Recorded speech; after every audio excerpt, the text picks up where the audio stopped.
APEC senior finance officials meeting underway in Madang.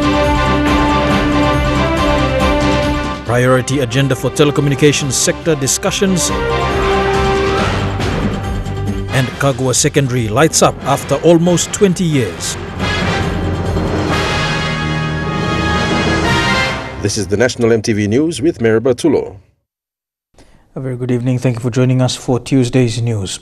Discussions amongst APEC economies on policy and regulatory best practices in the telecommunications sector are underway. In Port Moresby, the priority agendas include cybersecurity, universal broadband access and internet infrastructure. Chair of the APEC senior officials meeting, Ivan Pomolio, said the discussions are important for Papua New Guinea because the government is encouraging economic growth through the use of the digital platform. These clusters of APEC discussions will focus on the information, communication and technology sector. For Papua New Guinea, these discussions are important to grow the economic sector through the use of new and improved technologies. And the focus is again on ICT, and it flows on from declarations made last year that recognizes ICT as a tool to enhance all our efforts as we strive towards realizing the APEC goals on free and open trade and investments. The ICT is now in the forefront of the APEC agenda, and the APEC TEL working group, this group, now have a significant task on hand to ensure that our leaders through the APEC ICT ministers can progress APEC agenda. The ICT sector in Papua New Guinea is not as developed compared to many other APEC economies. The challenges in the ICT sector includes high internet costs and phone bills for both business houses and individual mobile phone users, poor internet access in rural areas, and the lack of electricity supply. Despite having 3 mobile companies operating in PNG, the costs are still high. The TEL WG will continue to play a critical and leading role in ensuring that all our people have affordable access to ICTs and internet, and will continue to support the goals set by our leaders. But there are plans in place to improve ICT services in PNG. From these discussions, PNG aims to close the existing gaps in the policies or legal frameworks required to promote a safe and secure environment for ICT users. Thekla Gunga, National EMTV News. Senior finance officials from APEC member countries began their first session this morning in Madang with a focus on finance strategies. The session explored financial literacy strategies in different APEC economies and the insight they provide to policymakers. Assistant Governor to the Bank of PNG, Ellison Piddick, says the common issue raised in this morning's session was financial education. This morning's session was based on insights from financial education strategies in APEC economies. Economic Cooperation and Development, or OECD, Bank of PNG and the Central Bank of Malaysia, it's made a presentation. And the focus of the first session on strategies, looking at the experiences based on a number of studies and number of strategies that have been developed over the recent past. So we got 3 presentations this morning, one from OECDF, the other from Papua New Guinea, and the other one from Malaysia. So the presentations, the common issues raised during the presentations, one on financial education. The OECD presentation was on digital financial services or financial technology. It is a progress report on findings on financial literacy and financial consumable protection in APEC economies. It is a key used to drive financial inclusion, but it also has two challenges that we need to be aware of: are financial education, the key to better use financial digital services, and financial consumable protection. They need to protect consumers as they use digital financial services. And a clear example will be like, for instance, if we have a card or a mobile phone, it's the use of or protection of your PIN or password to be able to protect your data and your savings. If you have your savings in a bank account, you have a card and that you need a PIN that is secure. That is an example of what you call financial consumer protection issues. Bank of PNG did a presentation on PNG's National Financial Inclusion Strategy 2016 to 2020, highlighting key priority areas, objectives, and actions. While Central Bank of Malaysia gave an insight into Malaysia's financial education strategy, Bank of PNG Assistant Governor Alison Pidix says the common point raised is financial education. It is the key to direct financial inclusion into the rural areas for those who are unbanked. It also highlights the need to teach more people so that they are well informed on the importance of savings, as well as having access to financial services like banking. It helps bring convenience to individuals and families and improve standard of living. When you save more, then you have more options. You are empowered to use your savings to invest and to do something that's worthwhile and better for families and individuals. So very Martha Louise, National EMTV News, Madang. Still in Madang, BPNG Assistant Governor Alison Pidix says digital finance is a way to make businesses more efficient and convenient. PNG has a huge informal sector where the majority of the people are engaged in. However, they are disconnected from the formal sector and there is a need to address the high informal sector. Digital finance is a way of helping those engaged in the informal business, given that this sector has no record keepings. One of the questions is how do you address informal economy or informal sector? We in Papua New Guinea, we have a huge informal sector, and that's where a lot of our people are. They're doing a lot of economic activities, but they are disconnected from the formal sector. For instance, we need them to have a bank account. We need them to connect. Digital finance is a way to make your work, make your business, whether informal or formal, make it more efficient and make it more convenient. So that discussion on informal sector, because we know that informal sector is now you don't keep records of what you do. You don't learn from the experience, and what you do now, you spend whatever you save now or the proceeds of your sales now, you can spend now. So there is no savings for tomorrow, and so that's in an area. So we need to help address the high informal sector and move them so that they can whatever proceeds they receive from selling, they can open a bank account and save. That is very important.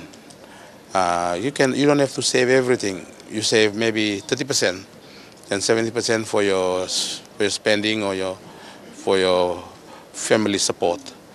But do it consistently. Consistent means you do it make it a way of life to help. At the end of the day, maybe at the end of the year, you will find that you have saved enough so you can make some good financial decisions. That is very important. Mineral Resource Development Company officially commissioned the installation of a 165 kVA generator at Kagua Secondary School in the Southern Highlands Province this week. Kagua Secondary School has been without power for almost 20 years. The MRDC, through its community initiative, has given a gift worth over $500,000 kina that now lights up the whole school.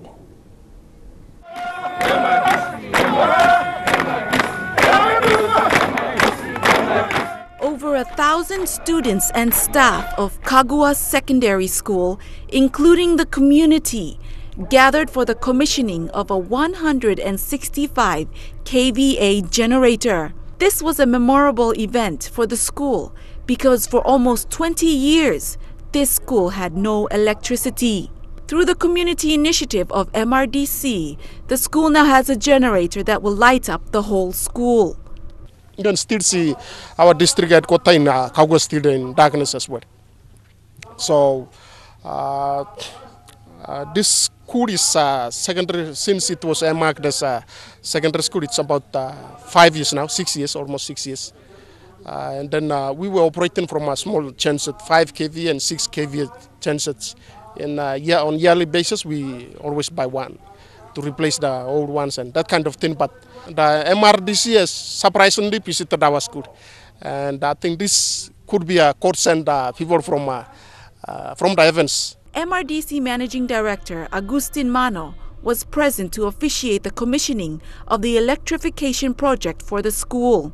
In the last 40 or so years that you've had people coming to this school and it's been forgotten, and seeing the state of the school just didn't look right, that those of us who are in a position of authority had to contribute in a positive way to make the school conducive for the students who are here. A grade 10 student of Kagua Secondary, Frida Mandea, was grateful that her school is lit up. Grade 10, 2018. I came on some first of its kind law, so generator stop come start la school. Okay, thank you. Past time I'm little generator, so me plan have been using more lights good. I just come in the classroom. Some time time up and just go area. But now I'm la big generator come stop. I'm in the dormitories now. I'm up a little house about and me black some light. Now me thank you, Augustine. As a teacher who has been teaching at the secondary school since 2013, this is one of the greatest gifts that anyone can give the school.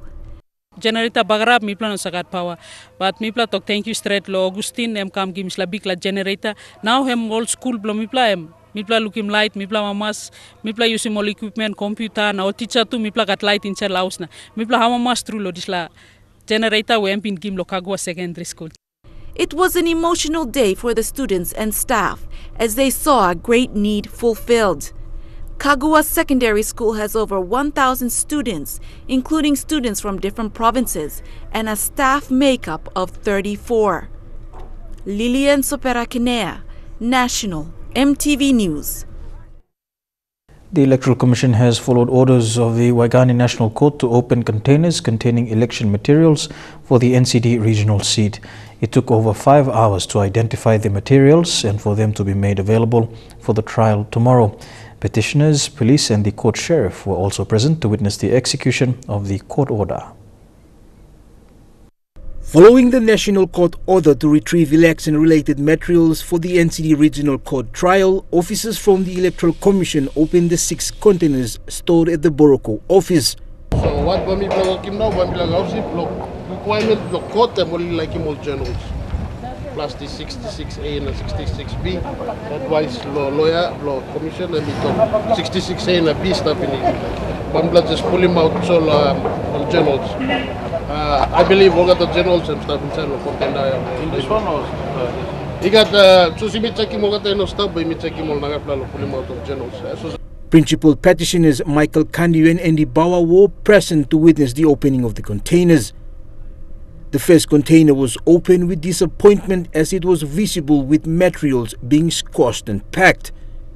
The reopening of the containers comes after the Electoral Commission failed to provide the election journals, which contain information for the 4 petition grounds filed by Kandiu and other petitioners.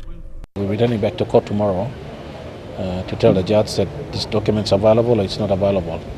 So that's how the situation. So we're on a preliminary stage. We haven't gone right into the trial or proceed to the trial yet. It's just that these documents will assist the court. Following the court order, all containers will be open and for officers to go through old files.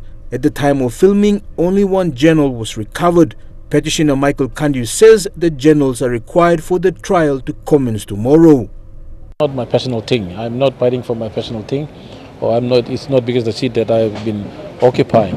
It's just that I want to set a precedent that our Papuans should follow the procedure and the process of conducting elections and make it fair for everybody. So that's why it's time-consuming, a lot of money to spend, but I do it for the sake of Papua New Guineans. It's not my personal things, you know. Jack Lapava Jr., National MTV News. You're watching National MTV News. We go for a break now. We'll be back with more after these messages. Stay tuned.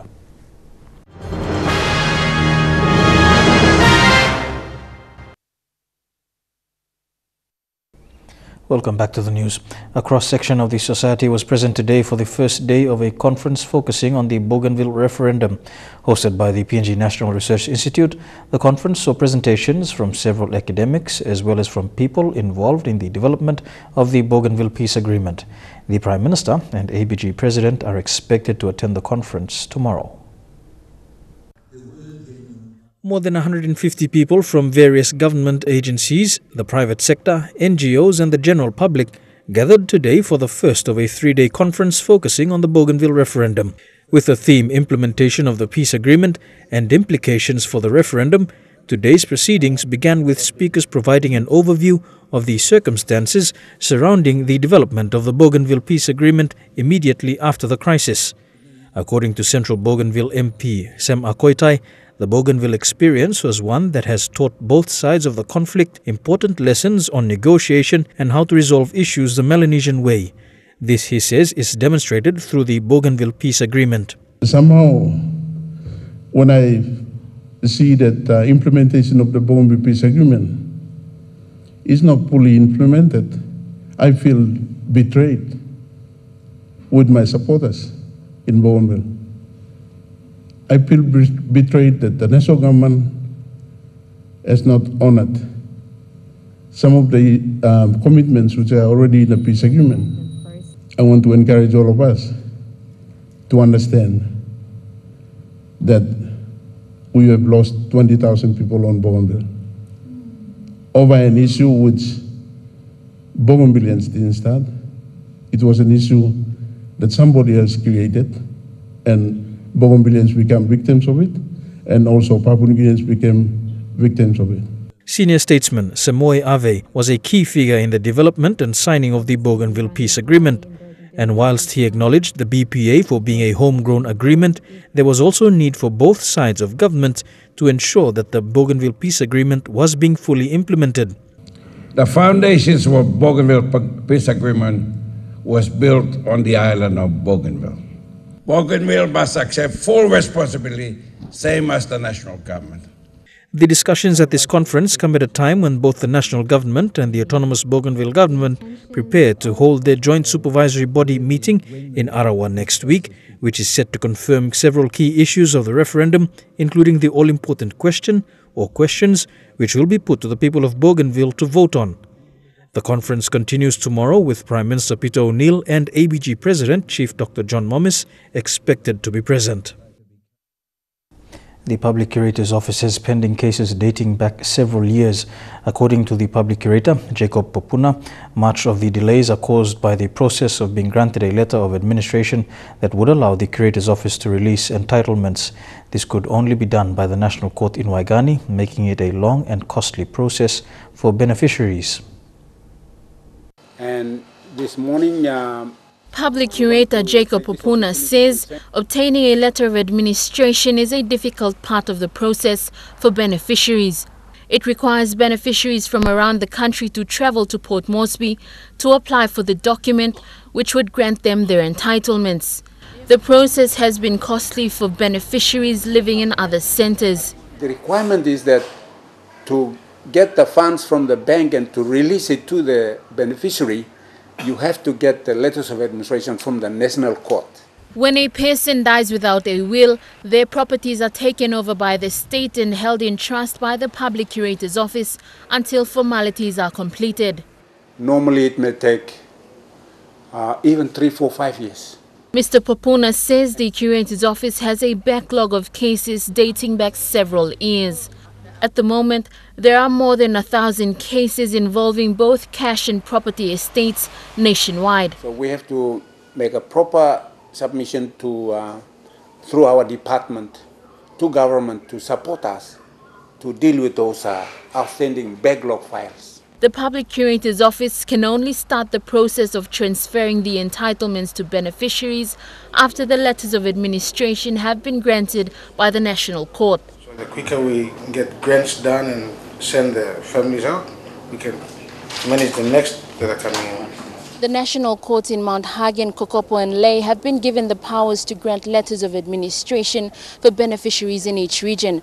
Public Curator Jacob Popuna says this will make the process quicker and less costly for beneficiaries around the country. Lucy Kopana, National EMTV News, Ley. The Manos Correctional Center remains overcrowded, forcing police to detain suspects at the police cells. Manos Provincial Police Commander Chief Inspector David Yapu says this follows 75 arrests recently made in Lorengau. Acting Manos Jail Commander Inspector Poname Pokitu said the jail has exceeded its holding capacity of 80 and is currently holding 134 detainees. As a result, inmates have set up tents beside the jail compound to sleep in at night. But PPC Yapu said this has raised health concerns for the inmates and has posed a threat for jail breakouts. A refugee in Manos has been arrested for assaulting a medical staff in Lorengau. 27-year-old Mohammed Jamali Pagale from Iran assaulted a psychiatrist doctor during a medical examination. Manos Provincial Police Command Chief Inspector David Yapu said he had made an appointment to see the psychiatrist Dr. Goiba Tianeng. It was during this appointment at the East Lorengau Transit Center that he assaulted the doctor. To East New Britain Province now, and the tourism hub is gearing up for the 2018 Gogo Cola Bicycle Race. The event is held every 11th of June to commemorate the Queen's birthday, where cyclists will ride for about 29 kilometers to win prizes. The bicycle race is a big event held every Queen's birthday in East New Britain Province. Although the event is 6 days away, the residents have already started gearing up for the event. With only 2 Kina registration for every participant, the winner walks away with prizes. The event, sponsored by one of the biggest beverage manufacturers in the country, the Pacific Industries, has been around for the past 5 years, attracting both the young and old to participate. Men, women and children battled in their respective categories for the top spot to bag prizes. The most difficult will be the adult cyclist, who will endure a distance of 29 kilometers between Kokopo and Rabaul town.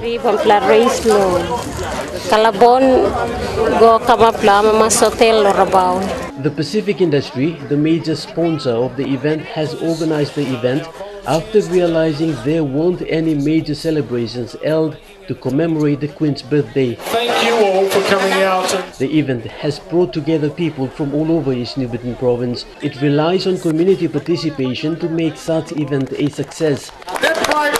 More than 500 bicycle riders took part in last year's Queen's birthday celebration, but this year the number might increase. Edwin Fidelis, National EMTV News, Kokopo. More awareness is needed to create a platform for the general public to understand the roles and responsibilities of political parties. Registrar of Political Parties Dr. Alphonse Gelu says this is a concern, with the agency now planning to drive awareness around the country. Dr. Gelu says many eligible voters have cast their votes without proper knowledge of the candidate and how beneficial the candidate's party can help to contribute to good governance and service delivery. Speaking yesterday during the presentation of the 2017 Election Observation Report by the Office of the Registry of Political Parties, Dr. Gelu expressed the missing content of better awareness of marketing political parties. Dr. Gelu says many parties do not consider the fact that voters need to be well vested with the role and how that party can help improve governance. Then it will make more sense, especially when it comes to the formation of governments, the representation of our people in government, and all those other issues that are related to this. So political parties in Papua New Guinea are just not visible. People don't know about that. The report produced by the Registry of Political Party also highlighted the challenges faced by women when contesting the elections. According to Dr. Gelu, political parties also fail to consider the type of leadership women can produce. So for us, This is a great concern. Okay, it is a great concern based on what we have found out in the study, but also it is a great concern for us in terms of our political parties to come out to promote the interests of women within their respective organizations. The Office of the Registry of Political Parties is now on a mission to improve the status between men and women in politics, and will also carry out an awareness drive for people to know the political parties in the country. For us in the ministry, we think that we will not go and campaign for the political parties, but we will let the people know about political parties and let the parties come in and can do their own campaign. But besides this, I really encourage political parties and their executives. You have to work to go out there and educate our people about yourself. Jack Lopave Jr., National EMTV News. Here with Tuesday's news, we go for a break now. When we come back, more of today's stories, including stories making headlines overseas. Stay tuned.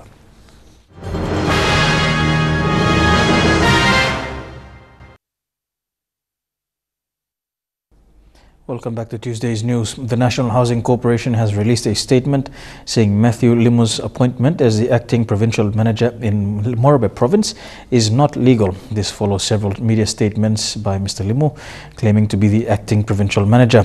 Managing Director of NHC, Kenneth Cook, says this is a serious matter and will be dealt with. The NHC's Managing Director says Matthew Limu's appointment is unlawful. As the officer responsible for appointing staff, Mr. Cook said in a statement that he did not appoint Limu as NHC's acting provincial manager in Leh.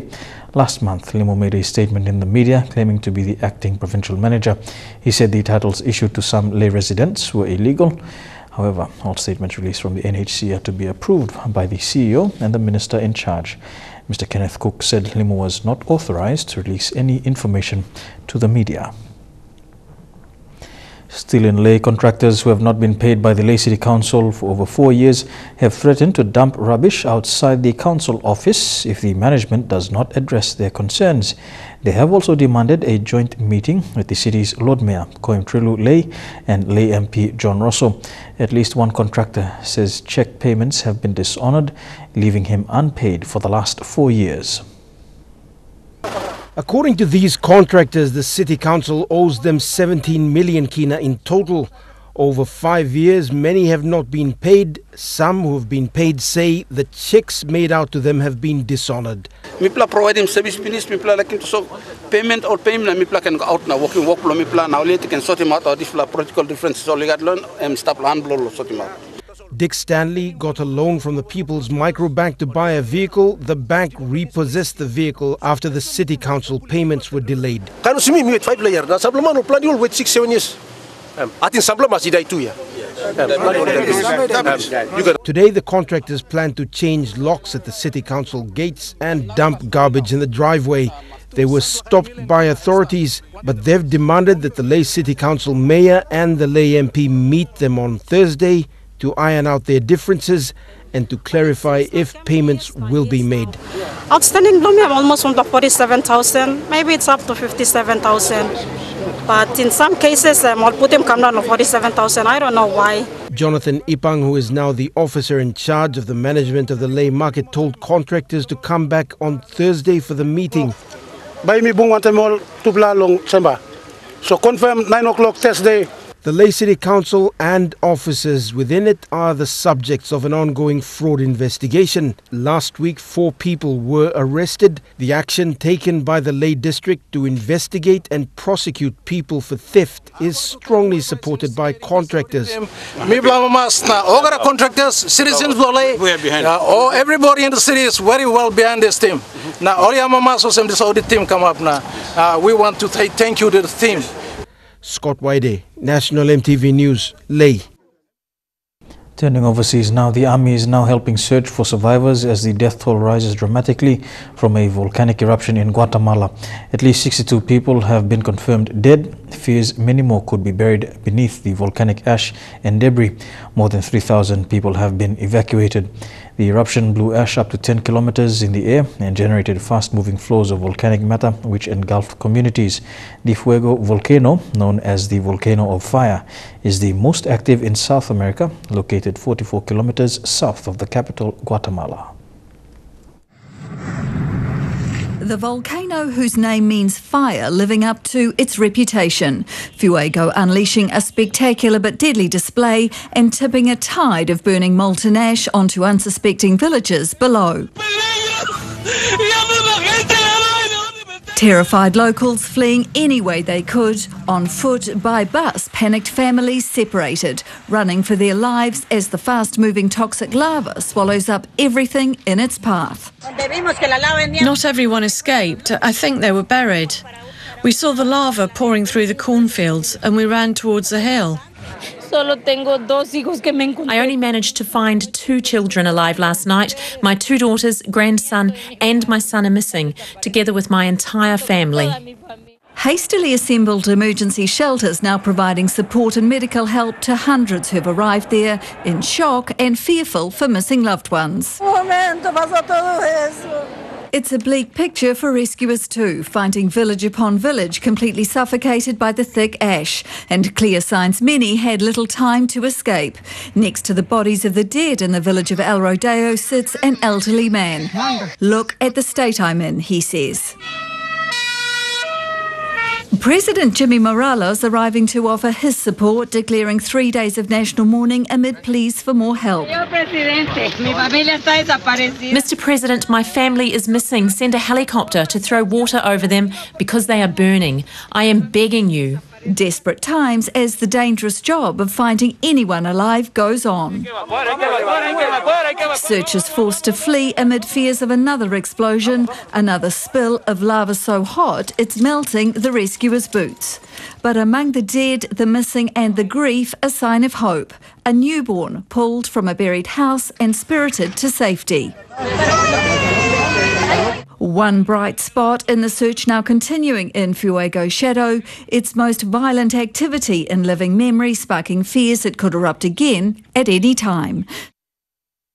You're watching National EMTV News. We go for a break now. When we come back, some sporting updates in Trukai Sports. Don't go away.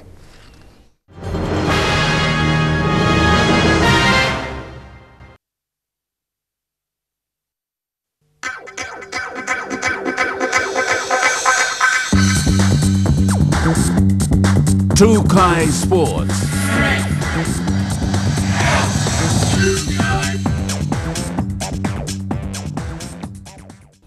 Welcome to Trukai Sports. The State of Origin games will be shown live on free locations in Port Moresby as part of the NCDC's plan to bring back night space for city residents. Those who want to watch the game on the big screen and enjoy an open atmosphere with family and friends can go to one of the following live and free 14 locations starting tomorrow. The public is advised that there is zero tolerance for alcohol and drug at the sites. Any person found consuming alcohol or appearing to be intoxicated or under the influence of alcohol or drugs will be arrested and charged. Security will be provided by local youths of the 15 locations as well as Port Moresby Reserve Police. City Manager Bennett Kippett said that the main objective is to provide a safe and trouble-free environment for families to enjoy the first State of Origin match. Billy Slater will miss State of Origin game number 1 after suffering a hamstring injury during training. This will see Broncos' Anthony Milford and Knights' Kalen Ponga join the team ahead of the match tomorrow. With Slater's withdrawal, new Maroon skipper Greg Inglis is the last surviving member of the 2006 Queensland team that began the remarkable run of 11 series wins in 12 years. The Maroons' dominance is now set for its biggest test in a decade. To football, and the PNG Football Association will be hosting its first ever Under-17 youth football tournament. The youth games will be held at the end of this month during the school holidays. This will see the country's top youth players, both boys and girls, partake in the event. The Under-17 Youth Festival will begin on the 27th of June through to the 30th in the Northern Conference.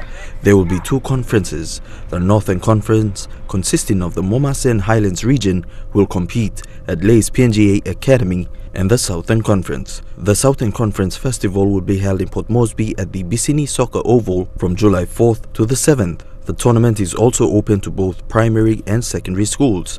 Idris Kumbrua will oversee the Northern Conference Festival, while Joseph Eledona will be in charge of the Southern Conference. This tournament paves the way for upcoming football players in the country. It will also help prepare players for the upcoming OFC Under-19 Men's Championships in Tahiti in August and the OFC Under-16 Men's Championships in September in Solomon Islands.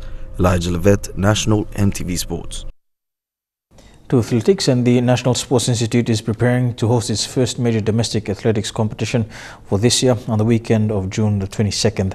Teams from all over the Highlands region as well as Morbe and Madang are expected to travel to Goroka for the PNG Air Highlands Momase Championships. A large turnout is expected this year as a result of the school's athletics program being conducted by NSI and recent visits to Jiwaka and Simbu by NSI staff accompanied by Sprint Queen Toya Whistle and Athletics PNG Development Officer Dio Lori. Athletics PNG has 3 regional championships on its annual calendar of events, with Southern and NGI being scheduled for later in the year. Trukai Sports continues with more after these messages. Don't go away.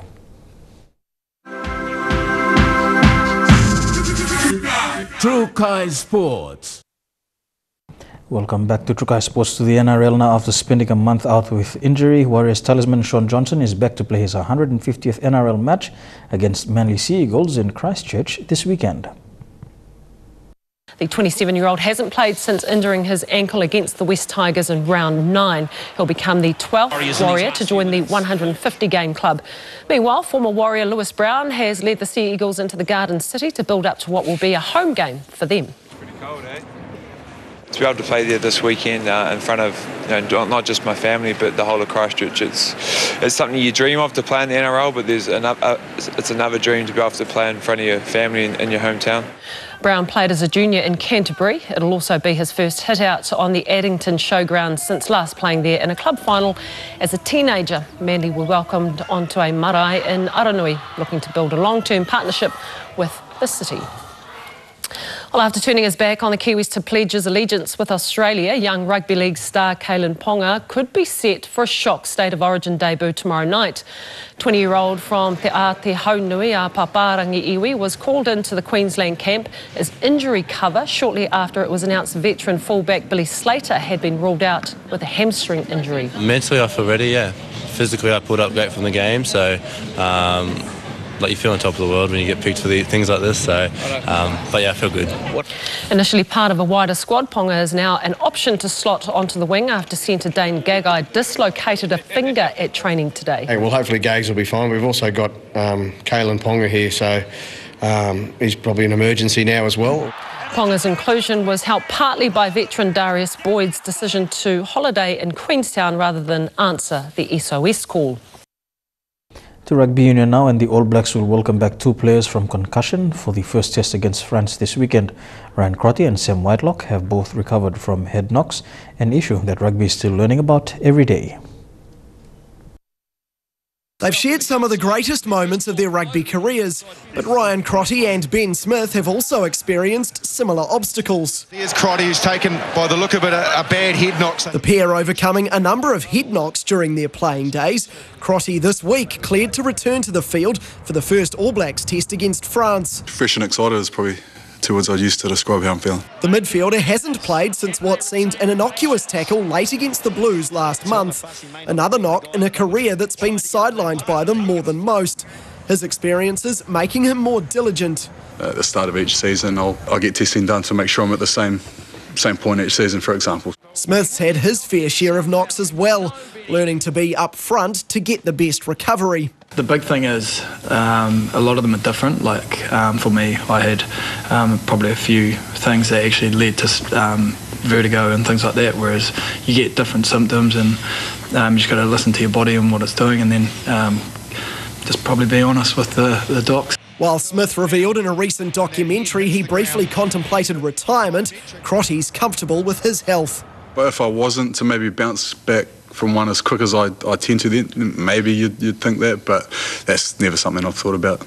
And it's not just the players continuously learning. It's just another type of rehab, and part of the education has been us coaches understanding that. making sure that our expectations match up with what the medical ones are, and I think the game as a whole is doing a pretty good job of that. They've been knocked down, but they've got up again, now eyeing another test start in the black jersey.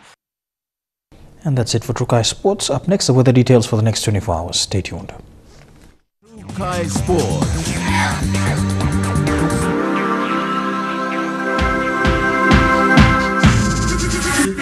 True Kai Sports. The weather details were proudly brought to you by Dulux, celebrating 50 years in PNG and the only paint made in PNG.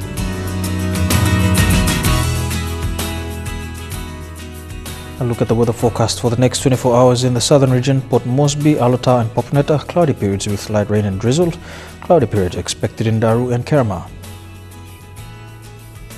To the Momase region, cloudy periods with light rain drizzle at times expected for Leh, a shower or two for Madang. Cloudy periods with a shower or two for Wewak, mostly fine but partly cloudy for Vanimo. To the New Guinea Islands region, mostly fine tonight for Lorengau and Kavieng. Kokopo and Rabaul can expect cloudy periods with line rain.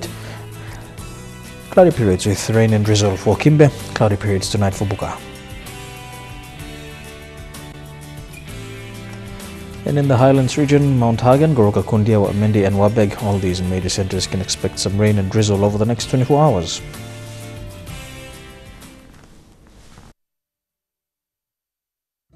The weather details were proudly brought to you by Dulux, celebrating 50 years in PNG and the only paint made in PNG. And that's been the news, sport and weather for today, Tuesday the 5th of June 2018. On behalf of the news team, pleasant viewing. Good night.